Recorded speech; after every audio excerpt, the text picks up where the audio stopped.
درود به شما دوستان عزیز، خوش اومدین همگی به کانال یوتیوب من. بهناز هستم از پیج قلاب بافی با بهناز. امروز در خدمتتونم با آموزش یک موتیف خاص و متفاوت و زیبای دیگه که با استفاده از تکنیک حرفه‌ای تغییر رنگ در بافت رو امروز آموزشش رو با هم داریم. یک موتیف مربع هستش، همینطور که میبینید. اندازه این موتیف مربع برای من 13 سانتی متر شده. با کانوای آکریل تاپ و قلاب شماره 2.5 بافت زدم. بسیار مناسب برای انواع کوسن‌ها، پتوی نوزاد، لباس، رو تختی و هر آنچه که شما دوست داشته باشید با اون بافت بزنید. این یک موتیف مربع ساده نیستش، یک ترکیبی از رنگ و نظم هستش که با کمی تمرکز میتونید به یک طرح گرافیکی فوق‌العاده زیبا اون رو تبدیل کنید. پس اگه دنبال این مدل بافت گرافیکی هستید، این ویدیو رو از دست ندید و تا آخر با من همراه باشید. و علاوه بر آموزش این موتیف بسیار زیبا، ما امروز توی این ویدیو یک نوع آموزش اتصال بسیار خاص و حرفه‌ای رو هم داریم برای موتیف هایی که قسمت های گوشه اون هم رنگی بافته شده و برای اینکه مرکز کار زیبایی رو هم داشته باشیم به اون روش اتصال رو میدیم. پس حتما تا آخر ویدیو با من همراه باش که این اتصال زیبا رو از دست ندی. بسیار حرفه‌ای و کاربردی هستش. بریم با هم دیگه این آموزش بسیار زیبا رو داشته باشیم. ممنون میشم قبل از اون تا یادتون نرفته ویدیو رو لایک کنید و کانال رو سابسکرایب داشته باشید و لطفاً ویدیوها رو فقط در کانال یوتیوب دنبال بفرمایید. برای شروع بافتمون ابتدا میایم یک حلقه جادویی میزنیم به هر روشی که میزنید. یک زنجیره اون رو فیکسش میکنم. میام درون حلقه شروع به بافت پایه کوتاه میکنم. میتونید با 3 تا زنجیره هم شروع کنید یا مثل من به این صورت پایه بلند ببافید. این میشه اولین پایه بلند. ادامه میدم 2 تا پایه بلند دیگه هم کنارش میبافم که رو هم میشه 3 تا پایه بلند. 2 زنجیره میزنم برای فاصله و ادامه میدم درون حلقه 3 پایه بلند میبافم، 2 زنجیره فاصله میدم. این الگو رو تکرار میکنم 4 مرتبه. درون حلقه جادویی 3 پایه بلند، 2 زنجیره فاصله. الان 3 تا دسته بافتم. یک دسته 3 تایی دیگه هم بهش اضافه میکنم. 2 و 3. به این صورت نخ حلقه رو میکشم. من الان 1 2 3 4 تا دسته 3 تایی بافتم. دسته آخر رو که بافتم دیگه زنجیره نمیزنم. میام روی اولین پایه بلندی که بافتم با یک پایه متوسط به این صورت کار رو اتصال میدم و این رج رو به این صورت به پایان میرسونم. برای شروع رج دوم یک زنجیره میزنم درون حلقه ای که الان اینجا برام ایجاد شده. میام یک پایه بلند به همون صورت که بافتیم بافت میزنم. میتونید با زنجیره هم شروع کنید. 1 و 2. دومین پایه بلند رو که بافتم نخ جدید رو بهش اضافه میکنم. 2 تا یکی آخر رو میام با رنگ جدید انجام میدم. نخ ها رو کامل میکشم به این صورت و حالا میام روی اولین پایه بلند یک پایه بلند میبافم، ولی باز به صورت نیمه میبافم، یعنی با رنگ سفید میام اون رو کاملش میکنم. به این صورت نخ‌ها رو میکشم و میام روی پایه بعد یک پایه بلند میبافم با سفید، نیمه میبافم و با رنگ قرمز اون رو کامل میکنم. روی پایه سوم از این دسته یک پایه بلند میبافم به صورت نیمه و با رنگ سفید اون رو کامل میکنم. به درون فضای زنجیره‌ای که رسیدم فقط با سفید بافت میزنم. 2 تا پایه بلند میبافم، 2 زنجیره برای فاصله و درون همین فضا 2 پایه بلند دیگه میبافم. پایه بلند دوم رو به صورت نیمه میبافم و با رنگ قرمز یا زرشکی کاملش میکنم. باز میام روی دسته بعدی اولین پایه یک پایه بلند نیمه میبافم با رنگ سفید کامل میکنم. روی پایه وسطی یک پایه بلند دیگه نیمه با رنگ قرمز میبندمش و روی پایه سوم از این دسته یک پایه بلند نیمه میبافم با رنگ سفید اون رو کامل میکنم.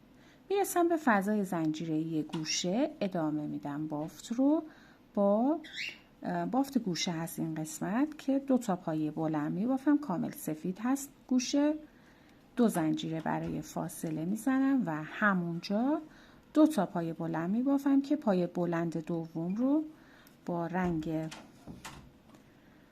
قرمز کامل میکنم و به این صورت ما این قسمت رو بافتیم، این 2 قسمت دیگه هم به همین شکل کامل میکنم.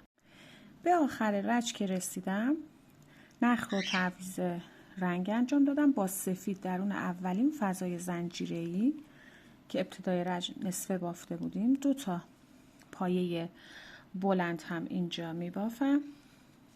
روی اولین پایه بلندی که بافتیم با یک پایه متوسط کار رو به این صورت اتصال میدیم و میبندیم. حالا برای شروع رج سوم با رنگ سفید ادامه میدم، 1 زنجیره میزنم درون همین فضا میام 2 تا پایه بلند میبافم، 1 و 2، دومی رو نیمه میبافم و با رنگ قرمز اون رو به این صورت کامل میکنم و در ادامه از روی اولین پایه بلند شروع به بافت پایه بلند قرمز میکنم، 1 2 و 3. سومی رو نیمه میبافم، 2 تا یکیش با رنگ سفید. روی پایه بعد پایه‌ای هست که سفید بافته شد توی رج قبل، روش 1 پایه بلند نیمه میبافم سفید و با قرمز کامل میکنم و ادامه میدم روی 3 تا پایه بعد هر کدوم 1 پایه بلند میبافم با رنگ قرمز. سومی رو نیمه میبافم و تغییر رنگ میدم. در فضای زنجیره‌ای گوشه 2 پایه بلند میبافم، کامل سفید هست، 2 زنجیره میزنم و همونجا 2 پایه بلند میبافم که پایه بلند دوم رو نیمه بافت میزنم و این الگو از ابتدای رج تکرار میشه. با قرمز کامل میکنم، روی 3 تا پایه هر کدوم 1 پایه بلند بافت میزنم به این صورت. سومی رو نیمه میبافم و با سفید یکی میکنم. روی پایه بعد که سفید هست 1 پایه بلند نیمه میبافم، کاملش میکنم و بافت رو ادامه میدم. روی 3 تا پایه بعد با رنگ قرمز هر کدوم 1 پایه بلند میبافم و با رنگ سفید سومیش رو کامل میکنم. در فضای زنجیره‌ای گوشه ادامه میدم بافت رو با 2 پایه بلند، 2 زنجیره، همونجا 2 پایه بلند که پایه بلند دوم رو با رنگ قرمز کامل میکنم و این الگو رو تکرار میکنم به این صورت. بافت گوشه داریم 3 پایه بلند قرمز، 1 پایه بلند سفید، 3 قرمز و باز هم بافت گوشه. به همین ترتیب الگو رو کامل میکنیم. به آخر رج که رسیدم میام در فضای زنجیره‌ای گوشه توی ابتدای بافتم 2 تا پایه بلند بافت میزنم بدون اینکه زنجیره‌ای بزنم. روی اولین پایه بلندم میخوام پایه متوسط ببافم به این صورت ولی با رنگ قرمز اون رو کامل میکنم و شروع بافت من توی رج چهارم با رنگ قرمز هست. 1 زنجیره میزنم، میام درون همین فضا 1 پایه بلند میبافم به صورت نیمه، 2 تا یکیش رو میام با رنگ سفید انجام میدم. باز توی همین فضای زنجیره‌ای گوشه با رنگ سفید 1 پایه بلند میبافم. روی اولین پایه بلند 1 پایه بلند نیمه میبافم با رنگ سفید و با رنگ قرمز اون رو کامل میکنم. و حالا با رنگ قرمز 4 تا پایه بلند بافت میزنم. 1 2 3 و 4. چهارمین پایه بلند رو که بافتم به صورت نیمه با رنگ سفید اون رو کامل میکنم. روی پایه بلند بعدی که میشه پایه‌ای که توی رج قبل سفید بافتیم، باز هم روی همون پایه یک پایه بلند سفید به صورت نیمه میبافم و با رنگ قرمز اون رو کامل کردم و ادامه میدم روی 4 تا پایه بعد هر کدوم یک پایه بلند میبافم با رنگ قرمز. نخ سفید رو هم همراه هم دارم به این صورت. 2 تا یکی چهارمی رو میام با رنگ سفید انجام میدم. روی پایه آخر این رج یک پایه بلند سفید به صورت کامل میبافم. در فضای زنجیره گوشه ابتدا یک پایه بلند سفید نیمه و با رنگ قرمز یکی میکنم. حالا ما توی گوشه 2 پایه بلند میبافتیم، 2 زنجیره 2 پایه بلند دیگه، یکیش با سفید بافته میشه، پایه بعدی با رنگ قرمز بافته میشه، 2 زنجیره میزنم و همونجا یک پایه بلند قرمز دیگر رو کامل میبافم نیمه و با رنگ سفید اون رو کامل میکنم. توی همین فضا یک پایه بلند کامل سفید میبافم. روی اولین پایه یک پایه بلند میبافم به صورت نیمه. الگوی بافت از ابتدای رج تکرار میشه. با قرمز یکی میکنم و روی 4 تا پایه بعد هر کدوم یک پایه بلند میبافم با رنگ قرمز. چهارمی رو به صورت نیمه میبافم و با رنگ سفید کاملش میکنم. روی پایه بلند سفید رج قبل یک پایه بلند سفید به صورت نیمه میبافم و با رنگ قرمز باز کامل میکنم. ادامه میدم. روی 4 تا پایه بعد هر کدوم یک پایه بلند میبافم. چهارمی رو نیمه میبافم و با رنگ سفید اون رو کامل میکنم. پایه آخر این رج یک پایه بلند سفید در فضای زنجیره گوشه، یک پایه بلند سفید که به صورت نیمه بافته میشه با رنگ قرمز یکی میکنم. در فضای زنجیره گوشه یک پایه بلند، 2 زنجیره همینجا یک پایه بلند که به صورت نیمه هست و با سفید یکی میکنم. توی همین فضای زنجیره گوشه یک پایه بلند سفید روی اولین پایه یک پایه بلند سفید به صورت نیمه با قرمز یکی و ادامه میدم. 4 تا پایه بلند قرمز میبافم. گوشه بافت ما به این صورت در میاد. توی گوشه یک پایه بلند سفید داریم، یک پایه بلند قرمز، 2 زنجیره یک پایه بلند قرمز، همونجا یک پایه بلند سفید و به همین ترتیب و در ادامه یک پایه بلند سفید روی رد، 4 تا قرمز، یک سفید، 4 قرمز و به همین صورت اون رو کامل میکنیم. به آخر رج که رسیدم توی فضای گوشه یک پایه بلند رو بافتم، کامل میکنم بافت رو با یک پایه بلند دیگه. حالا اینجا به جای اینکه زنجیره بزنم میام روی اولین پایه یک پایه متوسط میبافم ولی با رنگ سفید اون رو کامل میکنم و اتصال میدم به این صورت.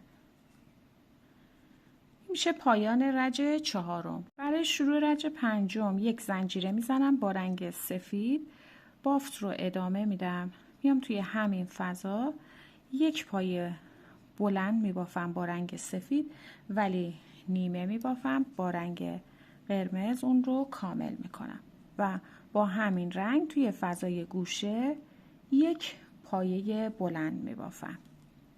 میام روی اولین پایه بلند که قرمز بافته شده یک پایه بلند میبافم به صورت نیمه با رنگ سفید اون رو کامل میکنم و روی 2 تا پایه بعد که سفید هم هستن هر کدوم یک پایه بلند میبافم. دومی رو به صورت نیمه و با قرمز اون رو کامل میکنم. ادامه میدم. حالا با رنگ قرمز 3 تا پایه بلند میبافم. 1 2 و 3. سومی رو به صورت نیمه میبافم، با سفید یکی میکنم و حالا 3 تا پایه سفید میبافم. 1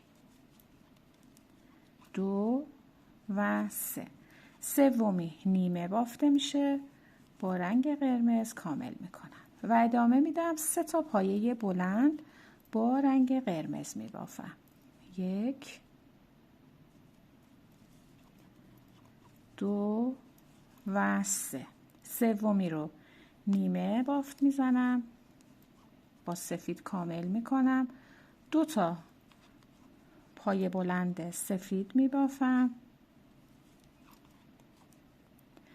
دومی رو که بافتم به صورت نیمه با قرمز یکی میکنم. روی پایه آخر این دسته که قرمز هست 1 پایه بلند قرمز میبافم. در فضای زنجیره‌ای 1 پایه بلند قرمز تغییر رنگ میدم به سفید و حالا توی همین فضای گوشه 1 پایه بلند 2 زنجیره همینجا 1 پایه بلند میبافم به صورت نیمه، با قرمز یکی میکنم. توی همون فضای زنجیره گوشه 1 پایه بلند قرمز میبافم و روی اولین پایه که پایه قرمز هست 1 پایه بلند قرمز به صورت نیمه میبافم. الگو از ابتدای رشت تکرار میشه و با سفید یکی میکنم. روی 2 تا پایه بعد هر کدوم 1 پایه بلند میبافم، با قرمز اون رو میبندم و ادامه میدم. روی 3 تا پایه هر کدوم 1 پایه بلند میبافم.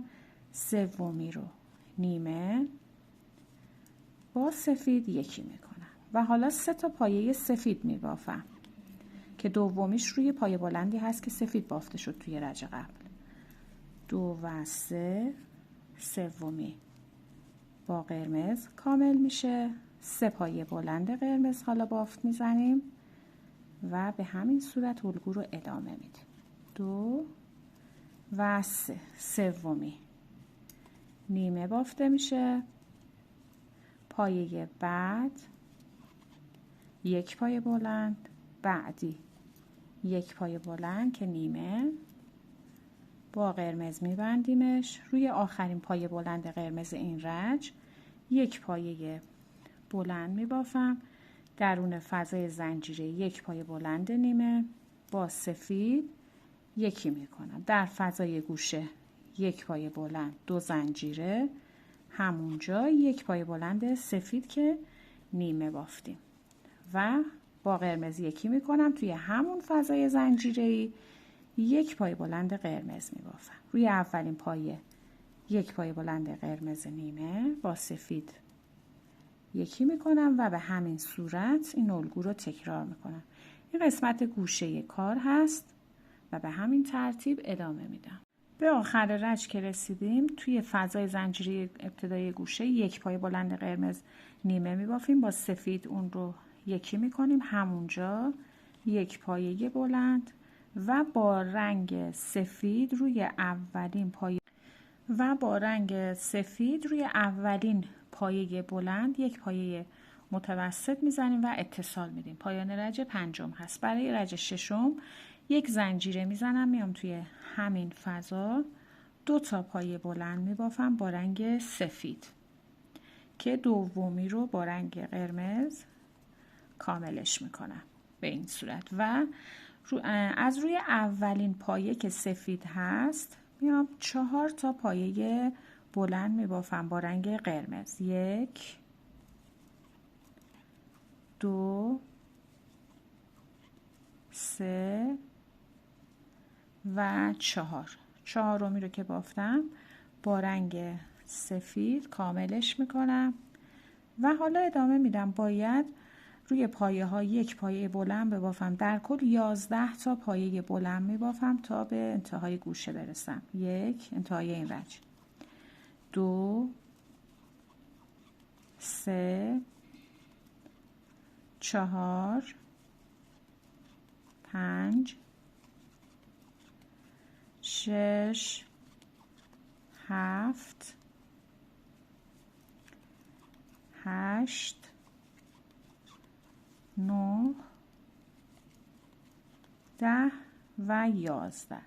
11می رو به صورت نیمه می بافم و با رنگ قرمز کامل می کنم و روی 4 تا پایه بعد هر کدوم یک پایه بلند می بافم تا به بافت گوشه برسم.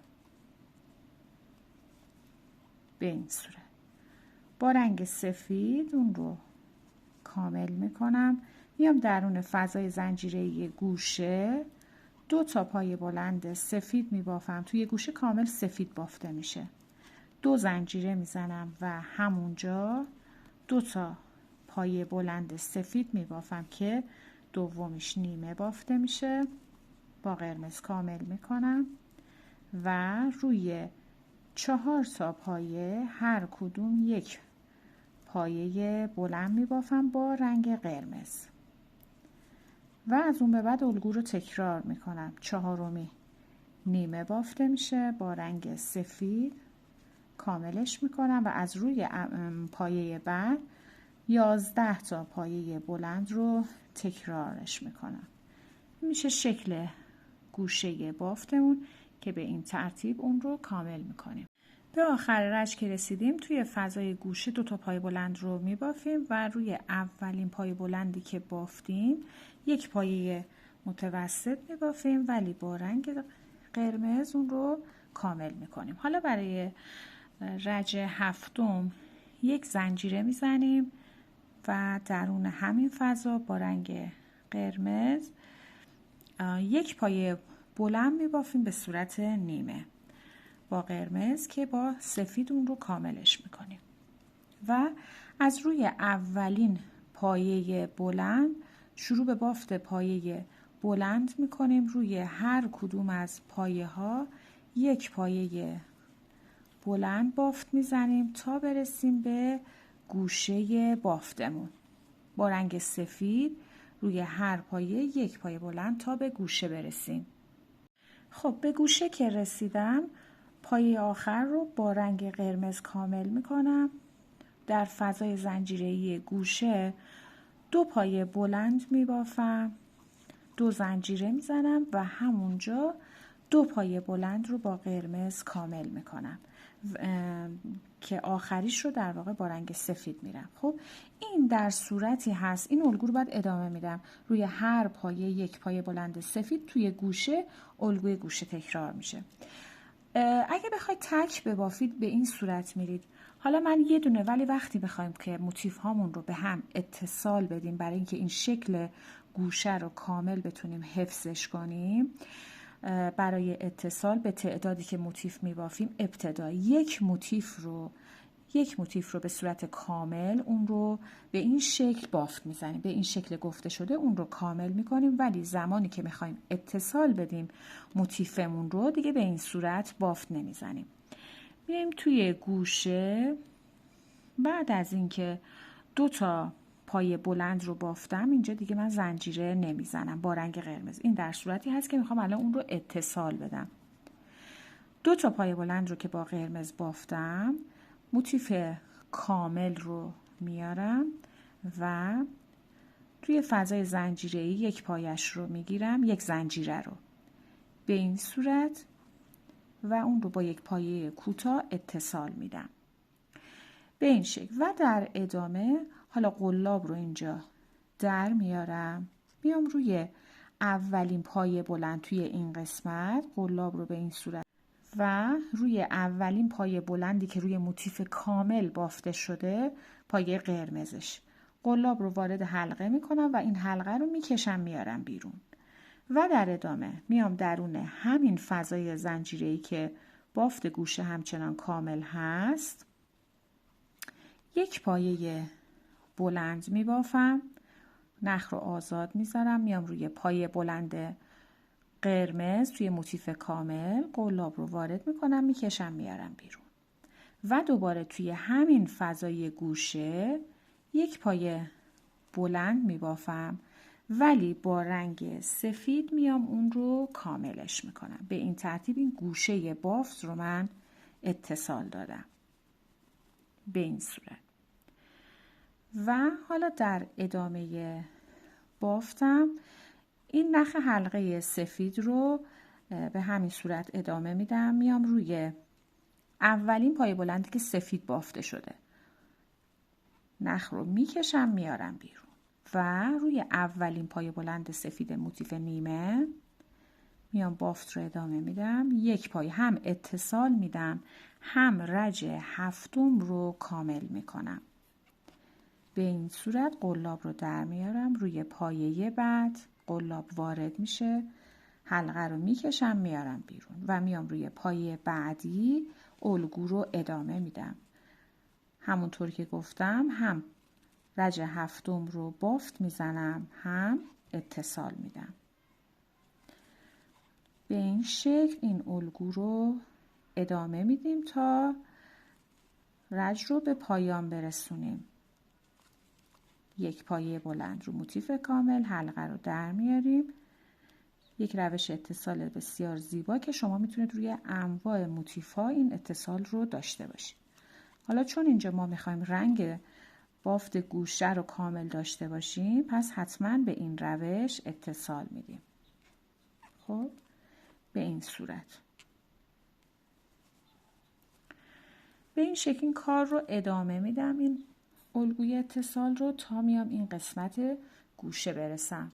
خب به این صورت من هم اتصال دادم، هم رج هفتم رو روی موتیف نیمه تا اینجا کامل کردم. روی پایه آخر هم یک پایه بلند میبافم توی این رج، ولی دو تا یکی آخرش رو میام با رنگ قرمز انجام میدم و به این صورت کاملش میکنم. و در ادامه روی آخرین پایه بلندی که اینجا برام باقی مونده نخ میگیرم و کار رو به این صورت اتصال دادم. حالا میام توی فضای زنجیره‌ای گوشه بافت گوشه رو تکرار میکنم. ابتدا یک پایه بلند میبافم، قلاب رو در میارم، میام روی اولین پایه بلند قرمز به همون صورت نخ میگیرم، دوباره برمیگردم توی فضا، یک پایه بلند میبافم، روی پایه بعدی هم یک نخ میگیرم به این صورت. و حالا اینجا دو تا زنجیره میزنم، میام درون فضا، دو تا پایه بلند قرمز میبافم. اگه بنا هست که موتیف های دیگری رو اضافه کنید که اینجا بهش اضافه میکنید، اگر نه که برمیگردید و به این ترتیب روی هر پایه یک پایه بلند بافت میزنیم تا برسیم به گوشه بافت. این موتیف نیمه هست که ما تا رج ششم بافته بودیم و حالا رج هفتم رو به این صورت میبافیم و اون رو دور تا دور کارمون کامل میکنیم. به این صورت ادامه میدیم. در گوشه بافت گوشه با رنگ قرمز میریم و ادامه میدیم تا به آخر رج برسیم و بافت رو به پایان میرسونیم. موتیف های دیگه ای رو هم که اگه داشتید همونطور که گفتم به همین صورت میتونید اضافه کنید و طوری که این قسمت گوشه ها رنگ خود کار باقی بمونه و زیبایی کار حفظ بشه. به همین صورت پس اون رو کامل میکنیم. خب دوستان به همین صورت که میبینید من بافت رو کامل کردم، گوشه ها رو بافتم و بعد اومدم دور رج هفتم رو به همین صورت کامل کردم. هر تعداد موتیفی که دوست داشتید رو به همین شکل اضافه میکنید و حالا میتونید از اون پتو، کوسن یا هر چیزی که دیگه که دوست داشته باشید با اون بافت بزنید. مرسی که تا این لحظه با من همراه بودید. لایک و سابسکرایب یادتون نره. تا یه آموزش دیگه، خدا نگهدارتون.